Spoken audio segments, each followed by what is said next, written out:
Well, hello everybody. Welcome to another live stream of History by podcast. And today I'm joined by Professor Bruce Chilton. And today we're going to be discussing how do we know that Paul wrote the letters attributed to him? So welcome back to the show, Bruce. Thank you very much. Good to be here. Thank you for joining me. So can you take us through a journey of how do scholars like yourself determine that Paul wrote any of the letters attributed to him? How does that work? It works because we fit the correspondence of Paul within the arc of his activity as a whole. And we can match that by considering what Paul himself says and measuring that by the impact that he had on others. And that mostly comes to us by means of the book of Acts.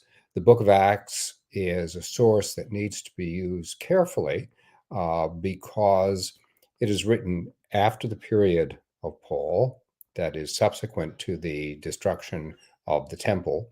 And it does portray a rather romanticized version of relations among different teachers in earliest Christianity. Having said that, the book of Acts does not, in fact, homogenize the picture entirely, and it does permit us to see the individual voices and conflicts that shaped Christianity. And Paul's is a prominent voice within that mix. I mentioned that the book of Acts was written subsequent to the destruction of the temple.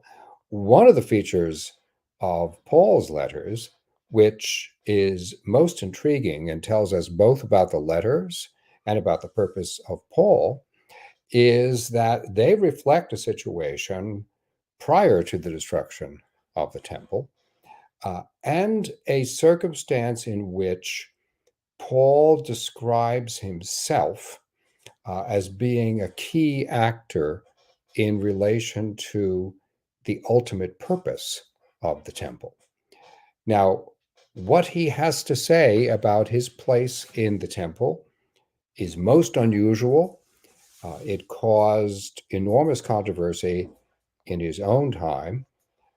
And in fact, his activity in the temple ultimately resulted in his arrest, and that arrest culminated in his death.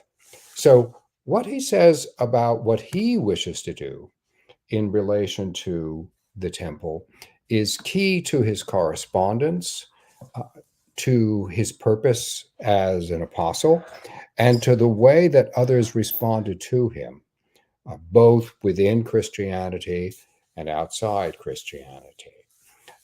His statement of purpose uh, culminates in the letter that he wrote to congregations of believers in Rome. Uh, and the letter to the Romans, written, it is estimated, and I think correctly, in the year 57, uh, sets out Paul's purposes more carefully than most of his letters because he didn't actually know the people in Rome. He had not yet visited Rome, and talks about the possibility towards the end of the letter that he might do that. Uh, in the course of explaining what he wishes to do at this juncture, Paul refers to himself, this is in the 15th chapter of Romans, as being an officiant of Jesus Christ for the Gentiles. And he says the reason for that is that his purpose is to do the priestly service of the message of God, and goes on to say, so that the offering of the nations or the Gentiles, the word is the same, so the offering of the Gentiles might be acceptable, sanctified by the Holy Spirit.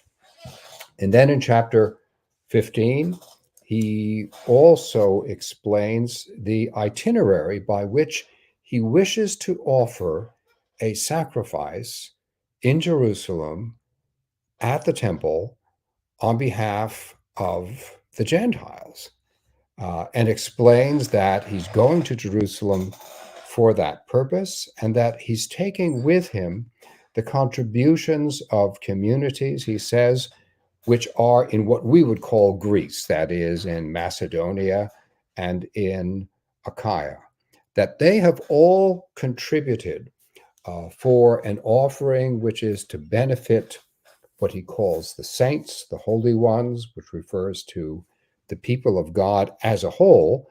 But he is particularly keen about bringing this to Jerusalem for the holy community there, a community that he also refers to as being the poor, using language from the book of Psalms in which people are pious and are for that reason called the poor.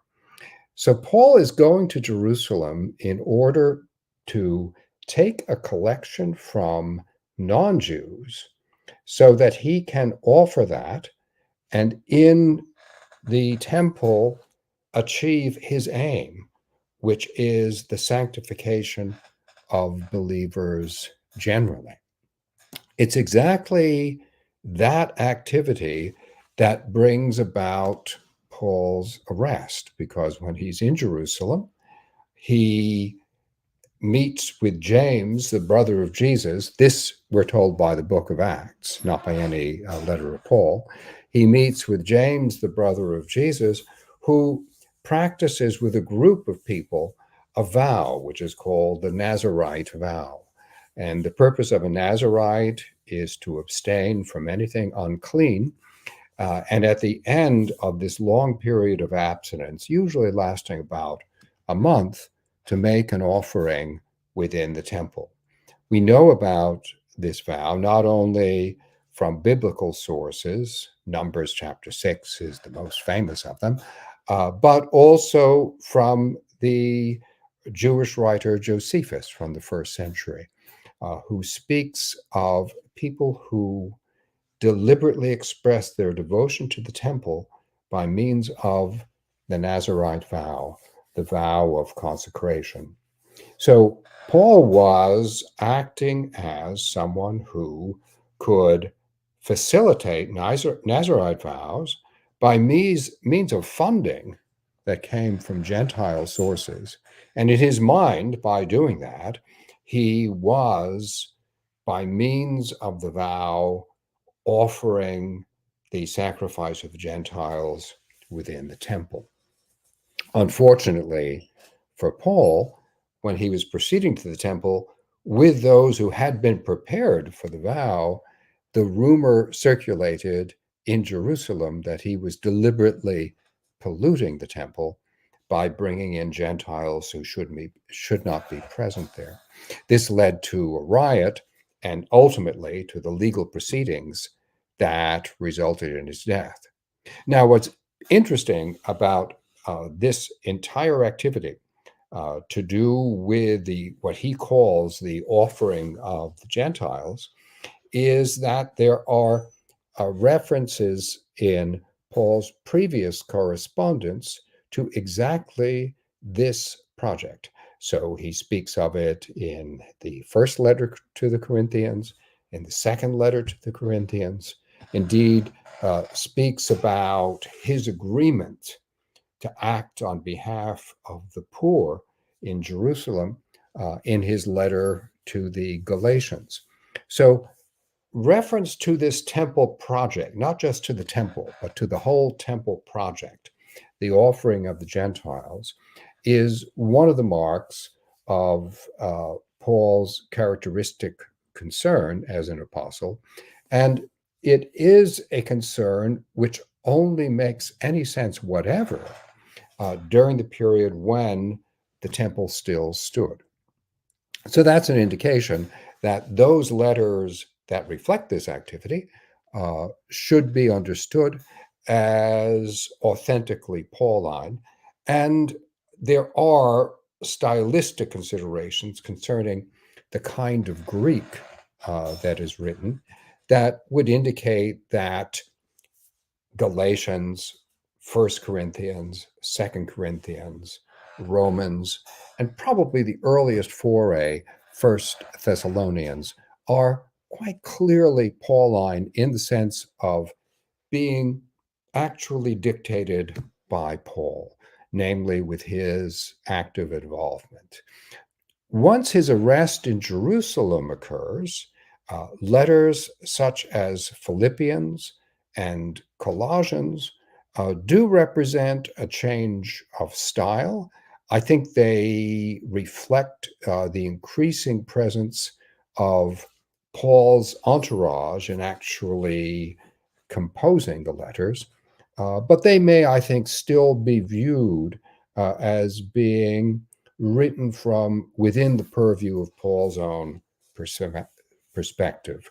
Later writings, Ephesians, for example, Hebrews, and the pastoral epistles, they seem to indicate rather the existence of Christian pseudepigraphy, that is, of people taking on the persona of Paul in order to write, but writing in the period after the temple had been destroyed.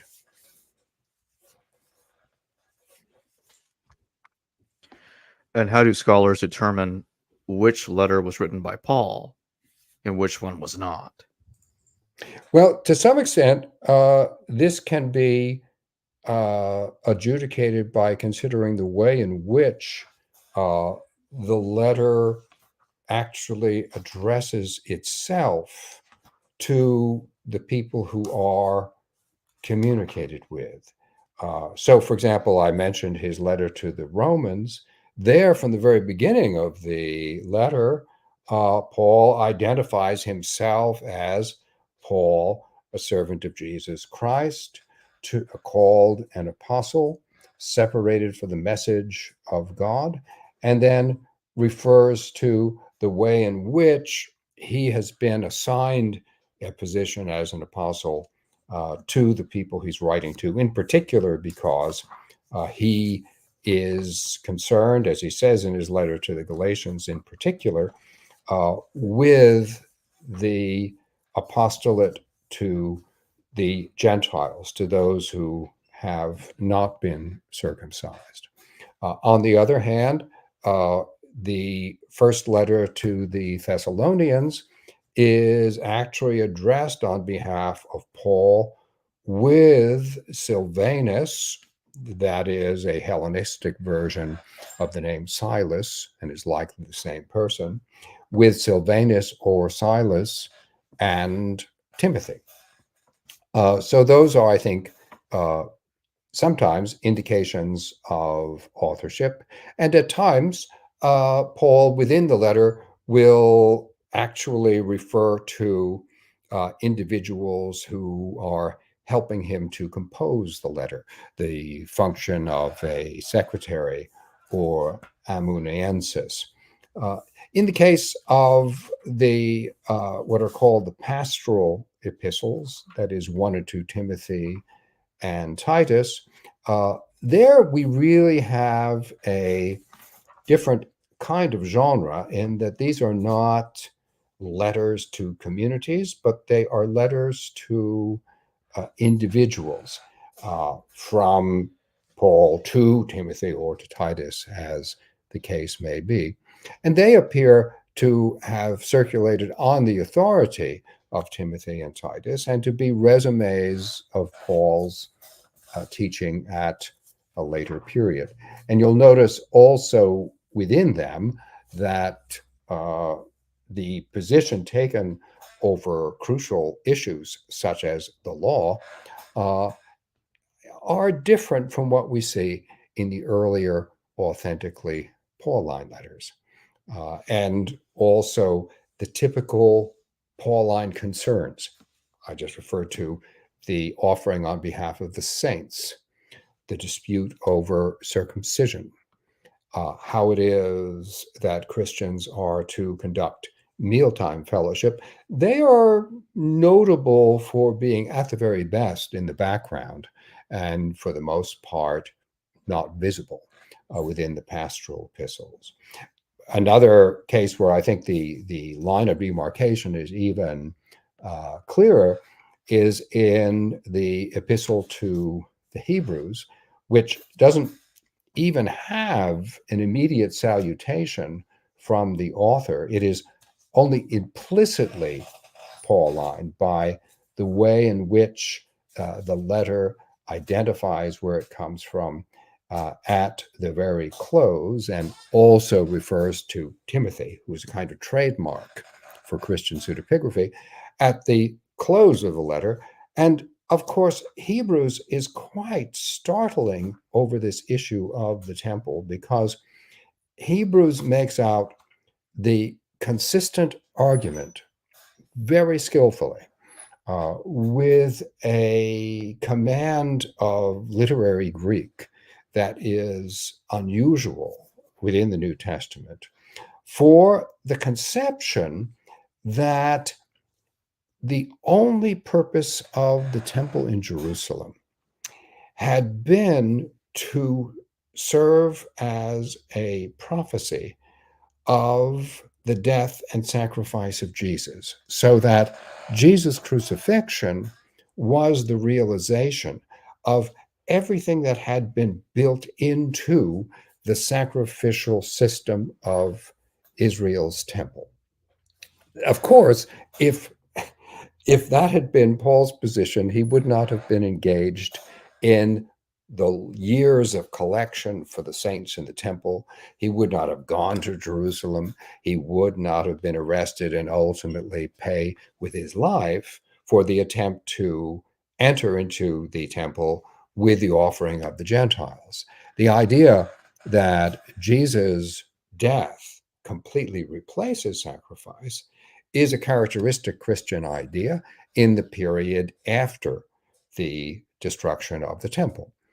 Both Christianity and Judaism had to go through major changes as a result of the destruction of the temple. You know, we refer to the Judaism of the period that produced both of those religions, both what we call Christianity and what we now call Judaism, as being Second Temple Judaism. That is, the Judaism defined by the practice of the Second Temple, the temple that had been built after the return from Babylon, and the way in which one took up one's stand towards that temple. Once the temple was actually destroyed by the Romans in the year 70, the question was, how was God involved in that event, and what would be the appropriate response? Now, it's clear that there were some, certainly within Judaism and in all likelihood within Christianity, who were convinced that just as the temple had once been restored earlier, so it could be restored again. And there was a major attempt to restore the temple, to throw off the oppression of the Romans in the 2nd century of the Common Era. This was known as the Bar Kokhba revolt. Another way of adjusting to the destruction of the temple was to see it as actually being willed by God. And this ultimately was the point of view that prevailed. But if the temple and its destruction had been willed by God, the question was, why had it ever been there? And what would now replace the function of the temple within the life of faith? This is a crucial issue because the temple had been the most prominent center of gravity for Judaic practice generally for as long as it stood. It was the way one knew that the entire religion was functioning. If you removed it, whatever would take its place? So, interestingly, both Christianity and Judaism adjusted to that change by an understanding that the temple represented something which was even more fundamental in the mind of God. And among Christians, the point of view evolved, and the epistle to the Hebrews was absolutely key to this. The attitude evolved that Jesus' sacrifice took the place of all sacrifices in the temple, and moreover, that everything that had been said about sacrifices in the temple, all of the provisions of the law of Moses in all of their details, had in fact been prophetic foreshadowings of the death of Christ, his resurrection, and his entry into heaven. That is a remarkable and powerful theology, which had enormous impact on the development of Christianity and is with us ever since it was enunciated. That enunciation is in the Epistle to the Hebrews, which is written from the perspective of Paul, in the style of Paul, but with a better Greek from a later period, and as a matter of pseudepigraphy. On the side of Judaism, the conception evolved that while the temple stood, the intention of the God of Israel was that the world itself should continue to exist on the basis of the temple service, on the basis of the Torah, and on the basis of deeds of loving kindness, deeds of faithfulness. And now, in the period after the destruction of the temple, the Torah and deeds of loving kindness had to take on the entire burden of a continuation of the life of the world.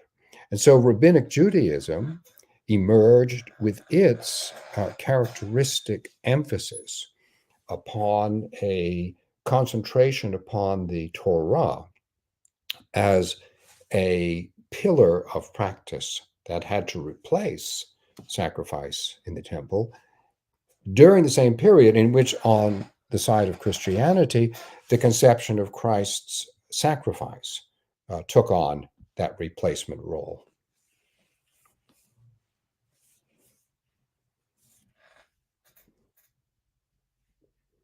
And some scholars think that Philippians and 1 and 2 Corinthians are compressions of several letters, and some others even raise the possibility that First Thessalonians could also have been a compression or partition of several letters. What are your thoughts on that? Yes, I think that there is good reason to investigate these issues. From my point of view, the one of those letters that you mentioned that looks the most to me like a pastiche is Second Corinthians, which is widely agreed to have been put together from Paul's repeated and often rather heated correspondence with the communities in Corinth, because as he explains in First Corinthians, there has been correspondence back and forth in which Paul has written letters. He has heard back from those in Corinth, most famously from what he calls those around Chloe, a woman who was a leader of one of the communities. And he is actually responding to matters that they bring up in their correspondence. So in 1 and 2 Corinthians, what's going on is we are hearing one side of a conversation, of which there was also another side. For the most part, we can infer what the concern is that Paul is responding to, but that is a requirement of inference. And likewise, it appears to be the case that the correspondence was put together preserving only Paul's part in the dialogue and put together subsequently to the writing of those two letters themselves. So what we call 1 Corinthians and 2 Corinthians are in effect two collections of the wider correspondence between Paul, who was at that time in Ephesus, and Corinth. And we're fortunate to have it, but these are not entire letters. They both indicate the extent to which we need to take seriously that the authentically Pauline letters are letters to communities. They are not the same as personal letters. We call them letters simply because they were dispatched, but it required a great deal of infrastructure in order to put them together. In the case of 1 and 2 Corinthians, Paul is in Ephesus. According to the book of Acts, he's actually got enough support so that he is able to have public meetings in a space in Ephesus. And he has, very importantly, an amanuensis, that is, someone who can actually write on the basis of his dictation, which is how one wrote a letter in antiquity. Now, it's important to bear in mind that the infrastructure of an amanuensis is considerable.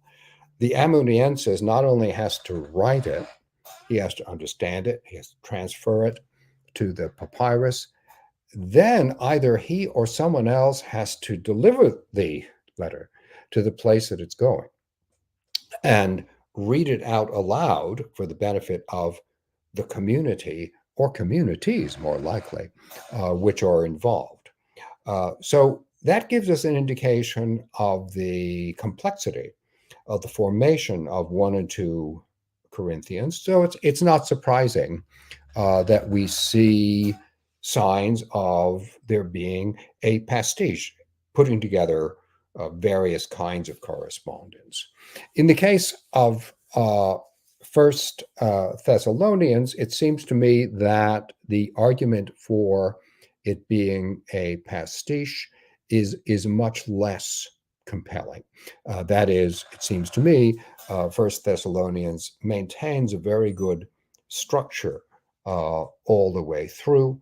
Also, Paul, because he wrote that letter together with Silas and Timothy, was in a position where people could exercise control over the nature of the communication.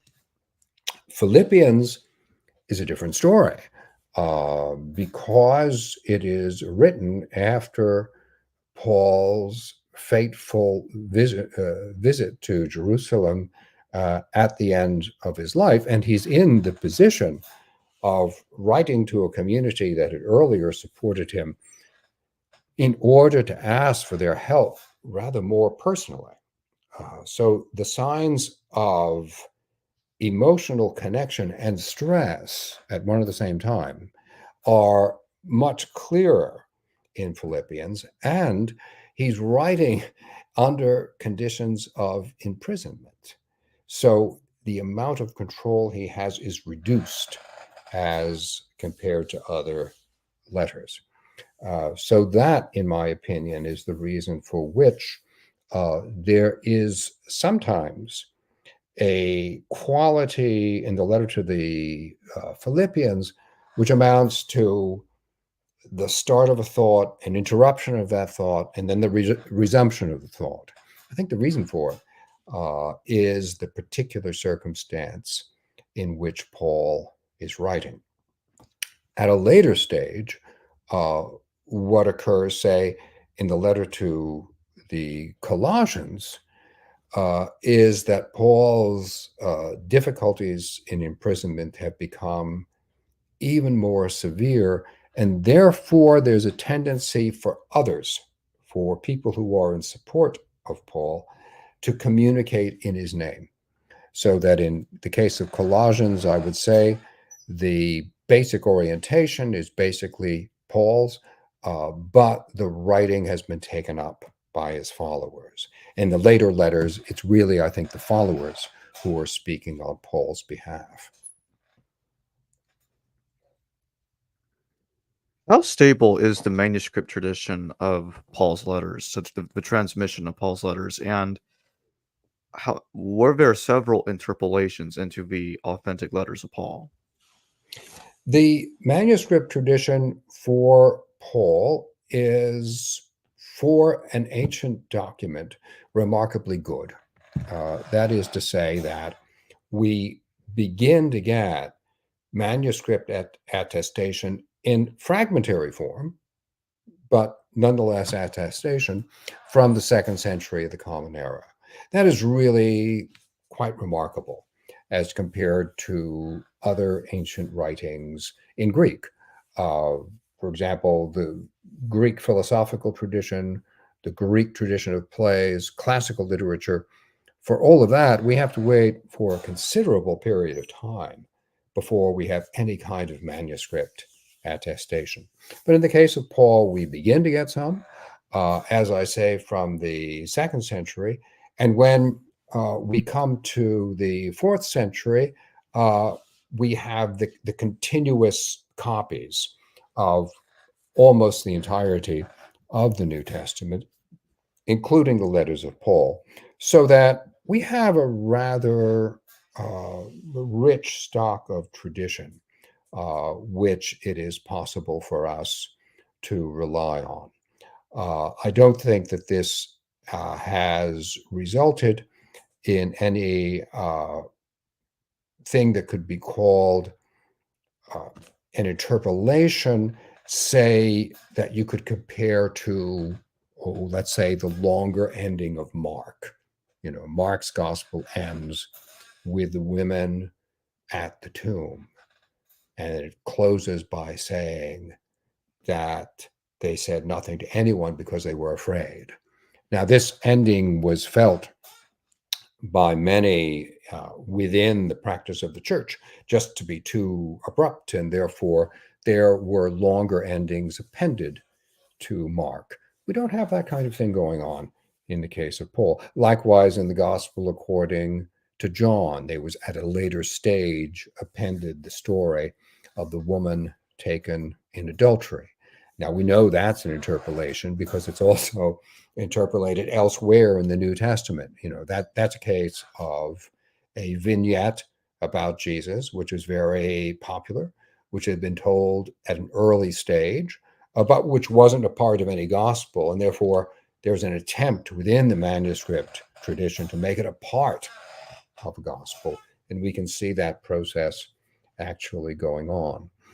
In the case of Paul's letters, it's not the case. And it's rather interesting that it's not the case because, for example, Paul is the writer who is the earliest person known directly to write about the resurrection of Jesus, who himself also experienced the resurrection. Yet what he has to say about it does not correspond to what we read in the Gospels. Paul has no mention of the empty tomb. Indeed, the absence of the empty tomb from Paul's account in 1 Corinthians 15 has been a topic of lively discussion in recent years in regard to the resurrection. An attempt has been made to say that Paul doesn't say it, but he actually implies it. I don't think that works at all. But in any case, what is vital to recognize is the manuscript tradition does not attempt to reconcile what Paul says with what the Gospels have to say. So that's an indication that this was a rather stable tradition once the original gathering of material had taken place. Now, that original gathering did include pseudonymous letters, right? It does include Ephesians, which has been described as a kind of introduction to the entire corpus. And I think that's a good way of looking at it, whether or not it was literally at the beginning of the corpus of his letters, seeing Ephesians as a resume of Pauline thought for the church in the period after the destruction of the temple is, I think, very productive. And similarly, as I said, Hebrews is included as part of the Pauline corpus, but it must be said with considerable controversy. Famously, Origen in the 3rd century looked into the question of authorship of Hebrews, and he said, "Who wrote this epistle? God knows who wrote this epistle." And Origen, of all people, was always very happy to speculate. The fact that he decided not to is, I think, a very good indication that he understood that the attribution to Paul really could not be demonstrated. And yet, at the same time, as other writers of his period, before and after, the theology of Hebrews turned out to be important. What's important to bear in mind, I think, is that the manuscript tradition permits each of these letters to be assessed with all of its strengths, with all of its authenticity, or with all of its indications of pseudonymity. They were not homogenized into a single way of representing Paul. It is, I think, one of the very powerful arguments against any indication that Paul is merely a literary figment of some kind.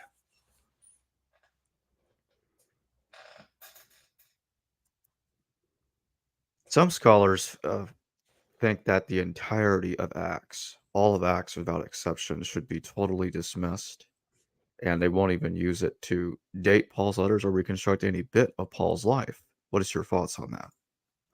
I think in working with Paul, it is in fact vital always to begin with his letters, because for the reasons I've indicated, they are instances of direct communication by someone involved with the events concerning the formation of this movement.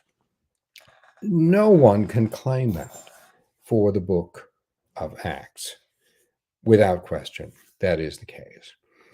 On the other hand, having said that, simply to dismiss the book of Acts would, I think, be a disservice to any kind of historical investigation. And the reason I say that is that although Paul is an early writer, in the case of his authentic letters, he's writing directly on the basis of experience. He is also, let's face it, a biased writer, right? He is happy to tell you, I'll take the example of his letter to the Galatians. He's happy to tell you that he had an enormous disagreement with Peter and with James, the brother of Jesus, over the issue of whether believers who were Gentile and believers who were from Judaism from birth should eat together. He thought they should. He explains that Peter and James thought they should not. But he doesn't tell you what their positions are. He just tells you what his position is. And he says everyone else is a hypocrite.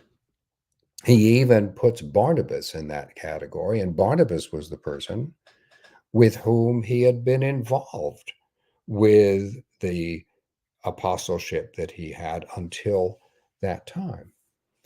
So, if we want to understand what the position of James was and what the position of Peter was, then we are thrown back on the book of Acts. And if we ignore that entirely, the result will be that we'll have a strangely monochrome understanding of early Christianity. I mean, Paul, in that same letter, in his letter to the Galatians, while explaining that dispute that he had with James and with Peter and with Barnabas, also has to admit that, in fact, they carried the day because he was no longer in Antioch where this happened.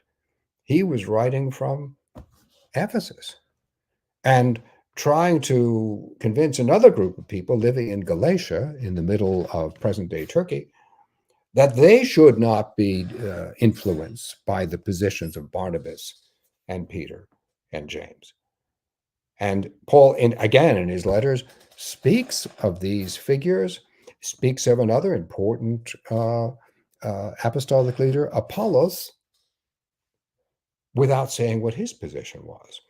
But we can discover an attribution of a position in the book of Acts. Now, is the book of Acts concerned to present as much unity as is possible in its description of these differing positions? Without question, yes, that is the case.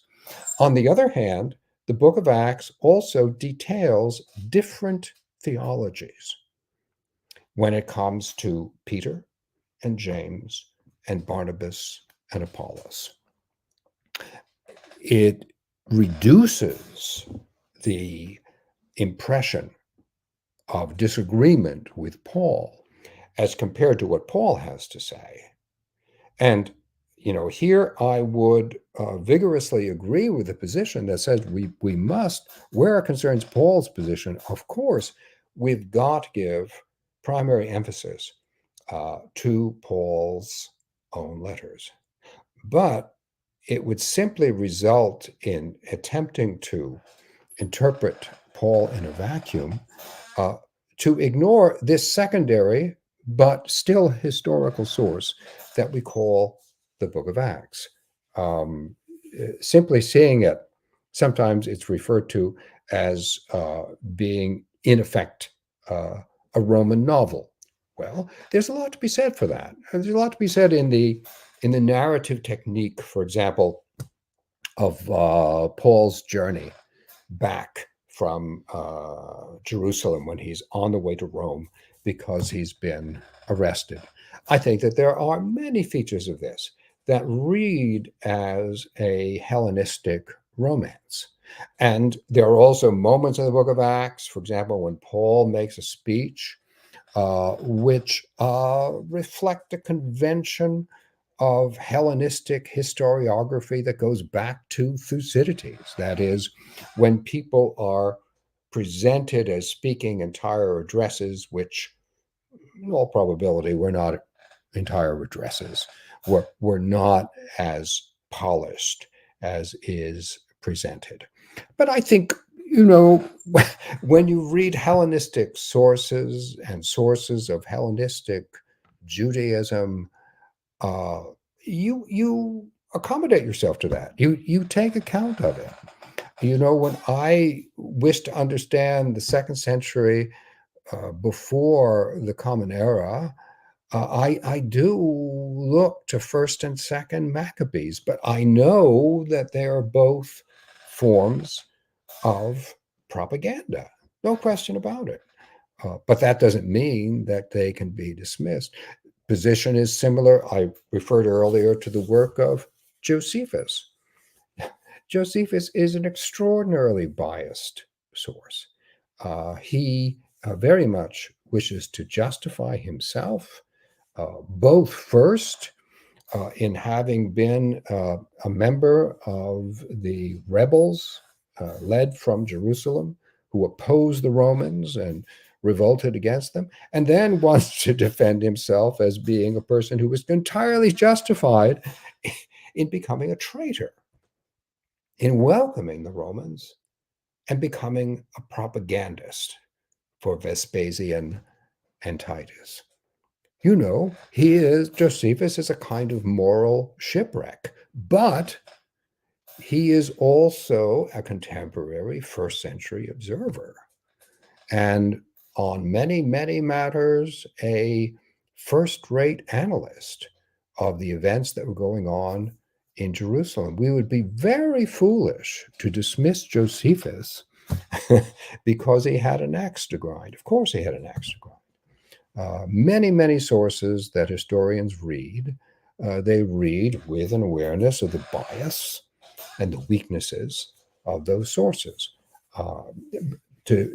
try to say that because I discover bias, therefore I can dismiss a source, I think it's simply no longer doing history. What you're doing is discounting evidence and basically attempting to cherry pick the kind of evidence you would like. When you begin to move in that way, then you're no longer functioning as an historian. You're functioning as some kind of apologist.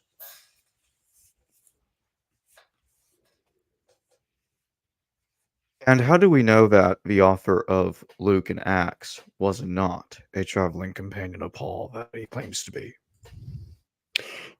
Yeah, well, he claims to be. I mean, what we say that he claims to be because, well, let's begin with the beginning. Uh, the authorship of both Luke and Acts is unique because the author introduces both works in a way that indicates that they are written in a coordinated fashion. As in the case of the other Gospels, their attribution to a particular author is a matter of inference. I mean, all we really have are the titles, right? So Matthew is simply called Katamataion. Mark is called Katamarkon. Luke is called Katalukon. John, Katayohanen. That is, in each of those cases, they're not even called Gospels in their titles. And I think our convention of calling them Gospels is fine. They make sense. They are messages of triumph, which is what the term euangelion means. But they haven't got the neat categorization of title and author that it is sometimes supposed. So it is a matter of gathering the perspective and the person. In the case of Luke, because there is a companion of Paul who is referred to as Luke that Paul refers to, and because within the section of the end of Acts, which refers to Paul's travels that I already referred to, because there are we sections in which the narrative takes up with the plural first person. Therefore, it has been surmised, and I think it's an understandable surmise, that here you see the writer, is Luke. Maybe it is, perhaps it's not, and he's a traveling companion of Paul's. It has sometimes, by the way, been suggested that this is because Acts is using a diary of Timothy's, that is, another companion of Paul's. These ideas strike me as not impossible and very well worth considering, but neither am I convinced by any of them. And the reason I'm not convinced is, as I said earlier, and this is often a conundrum that any reader of history needs to cope with. Sometimes the more it appears that a presentation is correct from the point of verisimilitude, it's because the writer knows how to produce verisimilitude. That is, here in Acts is exactly when the conventions of the Hellenistic novel begin to be followed. The shipwreck, the heroism, the coordination of natural events with the life of the hero, the calm presentation of the hero's own point of view by means of speeches. If that's the case, the we sections may have been produced just because the writer of Acts was a good author and was therefore capable of doing that. I don't say that in order to discount other possibilities, but in order to indicate that none of those other possibilities has been able to be sustained so far on the basis of critical discussion. We have a super chat question. A Muslim apologist. Thank you for your super chat. Did the Pauline epistles influence the Gospels? This is really a very interesting question, and one which I was just introduced to again because I was reviewing a commentary on one of the Gospels, and there it was suggested that the Gospel according to Mark, in particular, was influenced by Pauline theology. And when in the past, when there's been an argument along these lines, it has usually been in that form that Paul influenced Mark. Why is that the case? It's because Mark's gospel sets out an attitude towards Judaism, which is remarkably arm's length. That is, that Judaism is treated as if it is not one of the native categories of the people to whom the gospel is addressed. And you can see this, for example, in the gospel according to Mark chapter 7, where there is a dispute involving Jesus and the Pharisees over the issue of whether they wash their hands prior to eating. And in the course of doing that, Mark introduces from verse 3 the explanation that the Pharisees and all the Jews, unless they wash their hands, do not eat, holding on to the tradition of the elders. And from the marketplace, unless they immerse what they've bought, they don't eat. And they keep many other things, the immersion of pots and vessels and bronzes. In other words, there is a understanding that somehow Judaism is a foreign practice, and because Paul's whole orientation was, as he says, towards the Gentiles, it has sometimes been argued that Paul influenced Mark, and Mark presents you with this conception of a gospel essentially for Gentiles. I think that there is, in fact, a shared purpose between Paul and Mark, and indeed other gospels, in attempting to reach those who are not genealogically a part of Israel. That is, those who belong to the Greco-Roman world.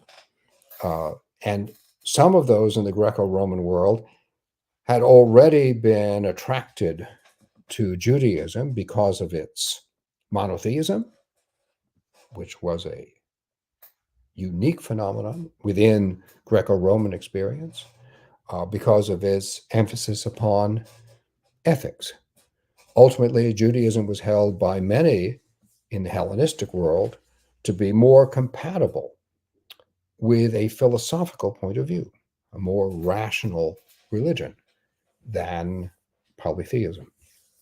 And for them, given it was rational, it could be very difficult indeed to understand why then there should be the practice of male circumcision, which was held to be a not rational, even barbaric practice by Greco-Roman practitioners. So the possibility of a monotheism associated with the scriptures of Israel, which did not involve circumcision, was very attractive and was one reason for which earliest Christianity was able to expand in the way that it did in the lands outside of territorial Israel, and in a period which was not dominated by genealogical Judaism. What I would suggest is that Mark and the other Gospels share with Paul this common ground of Judaism in the diaspora being the place where Christianity could flourish. However, the particular features of Paul's theology are not reflected in Mark any more than they are reflected in the other Gospels. That is, the temple project that I've referred to during our discussion of offering on behalf of the Gentiles in the temple is entirely absent from the Gospels. And it has to be absent because the Gospels were written after the destruction of the temple. Likewise, the conception of justification by means of faith that Paul uses in order to argue his position, not present in Mark, not present in the other Gospels. His conception that at the moment of baptism, a person actually becomes an Israelite. One of his most radical ideas of all is not reflected in any of the Gospels, and indeed never became the mainstream Christian position. One feature of Paul, which I think we need to keep in mind, is that during the period of his life, which is until just before the destruction of the temple, he was a deeply controversial figure and a deeply minority figure. I referred earlier to his battle in Antioch with Peter and James and Barnabas. He left. He was gone. It is in Christian tradition, it is Peter who is seen as being the bishop of Antioch, certainly not Paul. So Paul is in a minority position until after his death, until after the destruction of the temple, until after this crucial change in the second century, which saw more followers of Jesus coming from the Gentiles than had come from Israel. And then in the second century, people begin referring to Paul as the apostle, the premier authority. That is a remarkable development, and it could not have occurred in his lifetime. At the time the Gospels were written, he is still a controversy. He was dead, but he was still a controversial and minority figure. So, strangely enough, there is not influence such that we can see within the Gospels.